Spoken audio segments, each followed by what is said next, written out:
बड़े अरसे के बाद नवाज शरीफ साहब ने बकायदा खिताब किया जो कि लाइव टेलीविजन स्क्रीन्स पर नजर भी आया।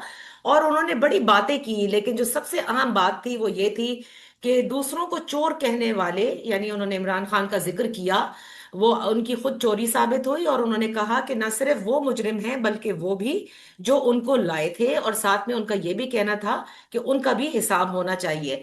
वो अपने बाई इलेक्शंस में, यानी जो ज़िमनी इंतखाबात हुए थे उनमें जीतने वाले उम्मीदवारों को, इलेक्टेड रिप्रेजेंटेटिव से वो खिताब कर रहे थे। उन्होंने अपने माजी का जिक्र किया और उन्होंने ये भी कहा कि हमने इस मुल्क को डिफॉल्ट से बचाया है, गड़े से निकाला है। अभी 1.5 साल हुए हैं और 1.5 साल में उन्होंने कहा कि इकॉनमी बकायदा टेक ऑफ कर चुकी है। इसके बाद हमने देखा कि मरियम नवाज साहिबा ने भी खिताब किया और उन्होंने भी एक बड़ी अहम बात की। उन्होंने कहा कि बेशक शहबाज शरीफ नवाज शरीफ साहब के भाई हैं, मैं वजीर आला पंजाब उनकी बेटी हूं, लेकिन हुकूमत नवाज शरीफ साहब की है। तो बहुत सारी बातें ऐसी हैं जिस पर अब सवालात भी उठते हैं और इस पे तज्जिया भी बनता है। आज बड़े अरसे बाद नवाज शरीफ साहब का खिताब आना, ये क्या मैसेज है, इस पर भी बात करेंगे। हमारे साथ सीनियर सहाफी और तज्जिया निगार आमिर इलियास राना साहब हैं। बेहद शुक्रिया फॉर ज्वाइनिंग अस। आमिर साहब, ये तो बताइएगा कि नवाज शरीफ साहब ने जो पहले हिसाब की बात करते हैं, क्योंकि जहां तक मुझे इल्म है या मेरी याददाश्त है, आपको याद होगा कि जब वो वापस आ रहे थे पाकिस्तान, उन्होंने ये कहा था कि मैंने अपना मामला अल्लाह पर छोड़ा। और उसके बाद फिर हमने नहीं वो सुना कि जो हिसाब किताब का जिक्र किया करते थे। लेकिन आज उन्होंने हिसाब का जिक्र भी किया और बात उन्होंने लेकिन सिर्फ जनरल फैज तक महदूद रखी। तो पहली बात यह कि वो जो अल्लाह पर मामला था, क्या वो सिर्फ अदलिया रिलेटेड था? क्योंकि उस जमाने में वो सुप्रीम कोर्ट का बड़ा जिक्र करते थे कि एक मॉनिटरिंग जज बिठाया गया। और आज जो बात सिर्फ जनरल फैज तक रुकी है, तो क्या वो अभी भी बड़े एहतियात से काम ले रहे हैं? मैंने क्लिप तो नहीं सुना कि उसमें उन्होंने जनरल फैज का नाम लिया हो।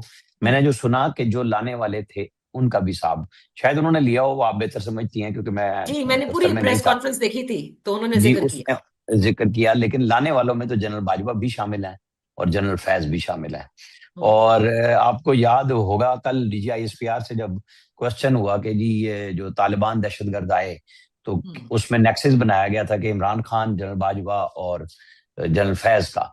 तो उस पर DGISPR ने कहा था कि जी देखें, आर्गुमेंट 100 बन सकते हैं कि इनको लाना चाहिए था या नहीं लाना चाहिए था। उनके हक में भी बहुत लोग बात कर सकते हैं, लेकिन इशू ये है कि दहशतगर्दों के साथ बात नहीं हो सकती, उन पर ट्रस्ट नहीं किया जा सकता। लेकिन उन्होंने साथ ये भी बात कही कि एक सूबे में जिनकी हुकूमत है, जो उस वक्त बात कर रहे थे कि इनसे बातचीत करनी चाहिए, उन्होंने PTI का नाम नहीं लिया ऑब्वियसली, लेकिन उन्होंने कहा कि सिर्फ उस सूबे में तमाम सियासी जमातों के ऊपर दहशतगर्दों के हमले हुए, लेकिन उन पे नहीं हुए जो उनसे बातचीत की बात करते हैं।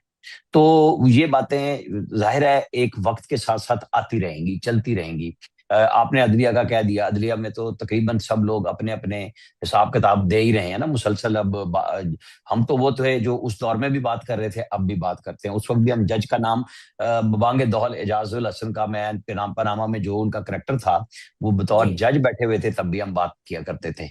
अब ये जो इन्होंने कहा है ना, वो बुनियादी तौर पे स्पेसिफिक इमरान खान के ऊपर हो रही है कि जो जनरल बाजवा जिस तरीके से गवर्नमेंट से निकालने के बाद एक्सटेंशन के चक्कर में इमरान खान को ही सपोर्ट करते रहे, चौधरी परवेज इलाही को वापस मोड़ा जब वो दुआएं खैर हम्म। कर चुके हुए थे जरदारी साहब और नवाज शरीफ से। और उसमें चौधरी शुजात हुसैन इसीलिए उनसे दूर हुए कि उन्होंने शर्त लगाई थी कि जब तक इसहाक डार हमें ओके नहीं करेगा कि नवाज शरीफ ने लंदन से ओके किया है, हम किसी बात को नहीं मानेंगे PMLN की। और इसहाक डार ने फिर नवाज शरीफ साहब से बात करके ओके किया और फिर वो दुआएं खैर हुई थी। उस पर वो नाराज भी हुए चौधरी परवेज इलाही से, जो पूरे खानदान में एक तनाजा भी बना कि आप क्यों गए जब हम सारे सही। एक तय करके गए थे। तो ये बात नजर आ रही है कि जिस तरीके से उनको पेनिट्रेट कराया गया सिस्टम के अंदर, और फिर वो IMF का जिक्र कर रहे थे कि ये दोबारा ले आए थे, हम चले गए थे, ठीक है पॉलिसियां बेहतरीन थी नवाज शरीफ की, एक डगर पे आ गया था, माशी तौर पे दुरुस्त रास्ते पे चल रहा था, लेकिन फिर जो आखिरी साल में उनके साथ हुआ, उनको सजा दी गई। और फिर जिस तरीके से वो हुकूमत फिर बुनियादी तौर पर शायद फकान अब्बासी बोले ना बोले, वो जनरल फैज की और ISI की उस वक्त की हुकूमत उनके लोगों की थी कि आपको याद होगा कि उसी वक्त जो है महकमा ज़राअत आईएसआई का एक नया नाम से हम लोग पारा कहते थे, इस्टेब्लिशमेंट कहते थे, लेकिन फिर महकमा ज़राअत इजाद हुआ, जो पीएमएलएन के लोगों को या आजाद करा रहे थे या वो पीटीआई में हाँक के लेके जा रहे थे कि तुम लोग वहां चले जाओ। तो नवाज शरीफ ने मेरे ख्याल में उसी पैराए में कही है, चूंकि आज लोग बैठे हुए थे, उनके लोग जीत के आए थे, एक लंबे अरसे के बाद जिमनी इलेक्शन हुए और काफी बड़ी तादाद में हुए, तो वो वैसे तो पीटीआई हमेशा ही उनके इलेक्शंस में हारती रही है, उनसे कोई ऐसी बात नहीं थी कि वो नहीं हारी थी उनसे। लेकिन आज बुनियादी तौर पे वो पॉलिटिकल मैदान में, जिस पे आपने भी एक क्वेश्चन आज रख लिया कि नवाज शरीफ मुतहर्रिक हो गए हैं, तो वो पुराने नवाज शरीफ थोड़े से नजर आ रहे थे गुफ्तगू करते हुए सियासी मैदान में, जो कि अदरवाइज वो ट्वीट के अलावा कुछ भी नहीं कर रहे थे। कुछ भी नहीं करते, सही है। लेकिन लेकिन यहाँ पर एक क्रिटिसिज्म बनता है नवाज शरीफ पे। ये बात बिल्कुल सच है कि जो मरियम नवाज साहिबा ने आज जिक्र किया कि शायद ही कोई पॉलिटिशियन होगा, उन्होंने कहा कि वाहिद पॉलिटिशियन है जो 3 मरतबा वजीर आजम बने और तीनों मरतबा साजिश से इनको हटाया गया, और लेकिन इन्होंने मुकाबला किया। इन्हें यह भी कहा गया था कि ये हिस्ट्री, नवाज शरीफ इस हिस्ट्री, उन्होंने जनरल मुशर्रफ का हवाला दिया। लेकिन आज आप देख लीजिए कि वो हमारे बराबर बैठे हैं और उन्हीं की तालीमात पर हम आगे भी बढ़ रहे हैं।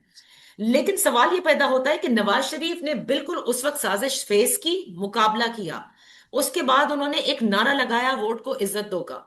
लेकिन आज जहां नवाज शरीफ या उनकी जमात खड़ी है या उनकी हुकूमत, अब मैं उनकी हुकूमत इसलिए कहूंगी, शहबाज शरीफ की नहीं कहूंगी, क्योंकि मरियम नवाज साहिबा ने बकायदा कहा है कि हुकूमत नवाज शरीफ की है।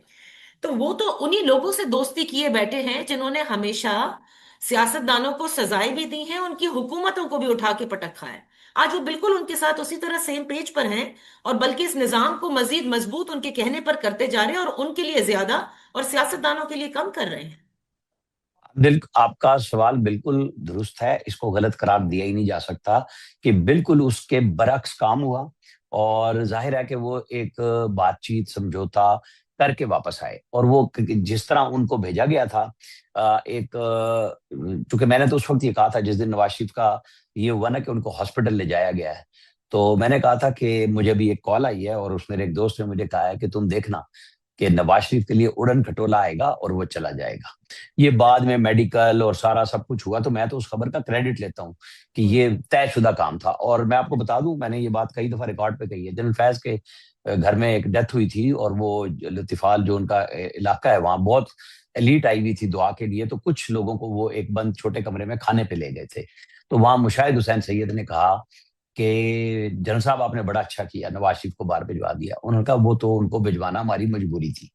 अच्छा, अब ये वो मजबूरी थी कि नवाज शरीफ जो मुकाबला कर रहे थे बैठ के यहाँ पे जेल में, और उनका बयानिया बिक रहा था जिस तरह आज इमरान खान का बिक रहा है, और उनके लिए मुश्किलात हो रही थी बहुत ज्यादा, कि एक तरफ गवर्नमेंट डिलीवर बिल्कुल नहीं कर रही थी, और नवाज शरीफ जेल में बैठे थे, और उस वक्त इस फर्जी स्टैब्लिशमेंट पे एक प्रेशर आ रहा था।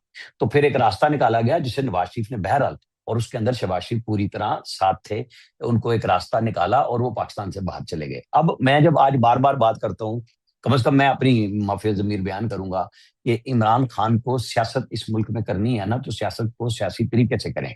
उन्हें अगर इस्टेब्लिशमेंट को घुटनों के बल ला रहा है तो वो नहीं ला सकते। आप प्रेशर में ला सकते हैं, फिर आप बातचीत करते हैं और रास्ता सियासी तौर पर निकालते हैं। वरना मैं कोई धमकी नहीं लगा रहा, ना मैं धमकी देने के काबिल हूं। भुट्टो साहब की मिसाल सबके सामने है कि जब आप बिल्कुल जिद पे अड़ जाते हैं तो फिर कुछ नहीं बनता आपका।